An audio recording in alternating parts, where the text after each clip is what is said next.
Hello বন্ধুরা, তো এটা ছিল আমার গতকালের ভিডিও। গতকাল ছিল মঙ্গলবার। আর দেখো আমি রেডি হয়ে গেছি আর প্রচণ্ড খুশি। তো আমি কেন খুশি সেটা তোমরা অবশ্যই দেখতে পারবে, তার জন্য কিন্তু ভিডিওটা পুরো দেখতে হবে। তো দেখো আমি রেডি হয়ে তোমাদের দাদাভাইয়ের সাথে কিন্তু বেরিয়ে পড়েছি আর উঠেও পড়েছি ট্রেনে। হ্যাঁ, যাচ্ছি কোথায় সেটাও একটু পরেই বুঝতে পারবে। তো যাচ্ছি যে কিন্তু আমি কিন্তু প্রচণ্ড হ্যাপি এবং খুব আনন্দ, মানে মনের মধ্যে যাচ্ছি একজনের সাথে, স্পেশাল মানুষের সাথে দেখা করতে। আর এক্ষুনি তোমরা দেখতে পাবে আমি কার সাথে দেখা করতে যাচ্ছি। ফাইনালি এক্সাইটমেন্ট, এই যে হাজির আমার ছোট্ট মিষ্টি একটা বোন, আমার সমাজশ্রী বনগাঁ থেকে চলে এসছে নৈহাটি। ও এসছে বড় মার মন্দির খুলে দিচ্ছে। আর তার থেকে বড় কথা, যেহেতু আমার সাথে দেখা করার ওর অনেক দিনের ইচ্ছা, দিদি দিদি করে তোমাকে মানে মানে পাগল করে দেয়, এত ভালোবাসে, এত ভালোবাসে। আর আমিও মানে ওকে ছাড়া এখন আর কিছু ভাবতেই পারি না, এটা একদম সত্যি কথা। আমার লাইফে মানে একটা বড় পার্ট এখন আমার এই ছোট্ট বোনটা। তো এই যে বোন আর বোনের হাজব্যান্ড মানে আমার ভাই, তো ওরাও এসে গেছে। আর এই যে ওরা কিন্তু একটা ট্রেন আগেই এসেছে, আমরা একটা ট্রেন পরে আসলাম, যেহেতু আমি সারাদিন আজকে একটু হসপিটালে ছিলাম, এমসে ছিলাম একটা বিশেষ কারণে। তো সেই জন্য কিন্তু আমাদের একটা ট্রেন পরেই আসা হয়েছে। তো ওদের পরপরই যেহেতু আমাদের ট্রেনটা ঢুকেছে, ওরা ওটা আমাদের জন্য ওয়েট করছিল। তো এই আমরা নেবে কিন্তু অরবিন্দ রোডে চলে এসেছি।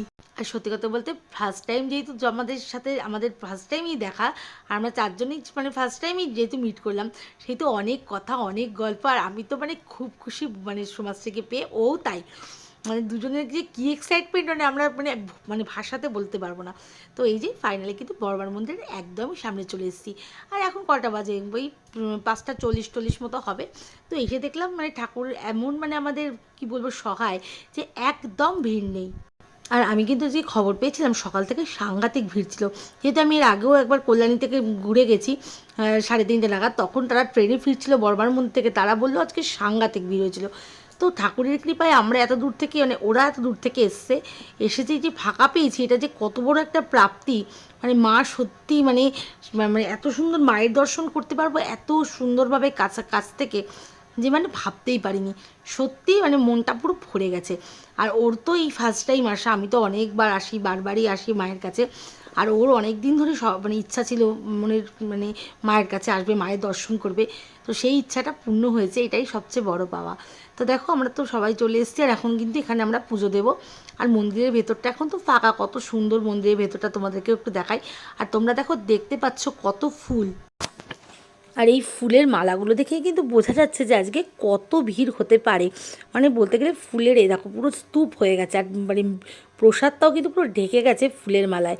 তো তোমরাও কিন্তু খুব মানে সুন্দরভাবে মায়ের দর্শনটা করে নাও। আর এই যে আমাদের কিন্তু সবার পুজো দেওয়া গেছে, আর তোমাদের দাদাভাই এখন প্রণাম করে নিচ্ছে। সবারই আমাদের প্রণাম হয়ে গেছে। এবার কিন্তু তোমাদের পাশেই যে রাধা গোবিন্দ রয়েছে সেটা দর্শনও করাবো। আর দেখো এখনও কিন্তু ভেতরে খুব একটা ভিড় নেই, আস্তে আস্তে কিন্তু ভিড় বাড়ছে। আর এই যে ওদেরও পুজো দেওয়া কিন্তু হয়ে গেছে। এবারে এরকম পাশে রাধা গোবিন্দ রয়েছে, আমরা এটাকেও মানে দর্শন করে নিলাম, রাধা গোবিন্দ দর্শনও করে নিলাম। তো এবার আমরা কিন্তু ওখান থেকে বেরিয়ে তার কাছাকাছি যে গঙ্গার কাছে যে মা ব্রহ্মময়ী যে মন্দির রয়েছে সেখানে চলে আসলাম। ভাবলাম যে ওরা এসছে যখন ওদেরকে এই মন্দিরটা একটু দেখাই। তো এখানে দেখো এখানে অতটা ভিড় নেই, এখানে মানে একেবারেই ফাঁকা। তো মা ব্রহ্মময়ী দর্শন করে আমরা কিন্তু ওখান থেকেই এখন লঞ্চ ঘাট যেহেতু দেখা যায়, ওদেরকে এইখানটায় মানে লঞ্চ দেখাতে জন্য কাছাকাছি গঙ্গার কাছাকাছি একটু নিয়ে আসলাম, যে ওদেরকে দেখিয়ে নিয়ে যাই। আর মার মন্দির থেকেই তো দেখা যায়। তো এবারে কিন্তু আমরা এখান থেকে যাব কিন্তু মানে আমাদের যে গঙ্গা, নৈহাটি গঙ্গা, সেই গঙ্গার ঘাটটায়। তো এই যে এখানেও চলে এসেছি গঙ্গার ঘাটে। তারপরে এখানে এসে আমরা কিন্তু একটু চা খেয়ে নিলাম, না চা না সরি কফি খেয়েছি। কফি খেয়ে এবার কিন্তু আমরা বাড়ি যাওয়ার উদ্দেশ্যে রওনা দিচ্ছি, যেহেতু ওরা আবার বনগাঁ ফিরে যাবে, সেই জন্য তো বেশি রাত করা যাবে না। এখন যে বাড়ি যেতে হবে তার জন্য কিন্তু খুব মন খারাপ করছে, মনে হচ্ছে যেন আরও কত সময় থাকলে হয়তো ভালো হতো। ফাইনালি স্টেশনের কাছে চলে এসেছি, আর এখন কিন্তু আমরা সবাই মিলে ফুচকা খেয়ে নেব। তো এই যে দাদা কিন্তু ফুচকা রেডি করছে, আর আমরা এই যে চারজনেই এখানে দাঁড়িয়ে পড়েছি, চারজন মিলে এখন ফুচকা খাবো, খেয়ে কিন্তু ট্রেন ধরবো।